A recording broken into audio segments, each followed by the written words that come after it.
ఇది కేవలం సమాచారంగా మాత్రమే భావించండి. వైద్య నిపుణులను సంప్రదించండి. Hi, welcome to Sakshi life. మీ ఆరోగ్య నేస్తం. సమాజంలో ప్రతి ఒక్కరూ ఆరోగ్యంగా హాయిగా బ్రతకాలి అనుకుంటారు. అందుకే సాక్షి లైఫ్ మీకోసం అద్భుతమైన ఆరోగ్యకరమైన టిప్స్తో మీ ముందుకు వచ్చేస్తుంది. అవేంటో చూసేద్దామా? చలికాలంలో మెదడు ఆరోగ్యంపై ఎలాంటి ప్రభావం పడుతుంది?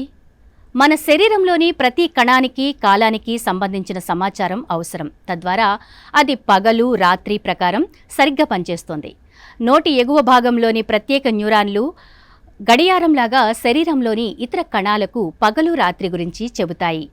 సూర్యరశ్మి మెదడుకు నేరుగా చేరదు. కాకపోతే మన కళ్ళ వెనక భాగంలో మెలనోప్సిన్ గ్యాంగ్లియన్ కణాలు అని పిలిచే ప్రత్యేక రకమైన కణాలు ఉంటాయి. ఇవి సూర్యరశ్మికి స్పందిస్తూ ఉంటాయి. పగలు రాత్రి గురించి మెదడుకు తెలియచేస్తాయి. మెదడు మెలకువగా చురుగ్గా ఉండడానికి సూర్యరశ్మి చాలా ముఖ్యం. కంటి చూపు లేని వారికి కూడా ఉదయం పూట కాంతి అవసరం. తద్వారా మెదడు పగలు రాత్రి సరైన ఆలోచనను పొందగలుగుతుంది. తదనుగుణంగా శరీరం మిగిలిన పనులను నిర్వర్తిస్తుంది. ప్రపంచవ్యాప్తంగా ఉన్న మనస్తత్వవేత్తలు సూర్యరశ్మి మన మానసిక స్థితిని కూడా ప్రభావితం చేస్తుందని చెబుతున్నారు. నిద్ర చురుకుదనంపై సూర్యకాంతి అత్యధిక ప్రభావాన్ని చూపుతుందని స్టాన్ఫోర్డ్ యూనివర్సిటీలోని న్యూరోబయాలజీ ప్రొఫెసర్ ఆండ్రీ హ్యూబర్మాన్ చెబుతున్నారు.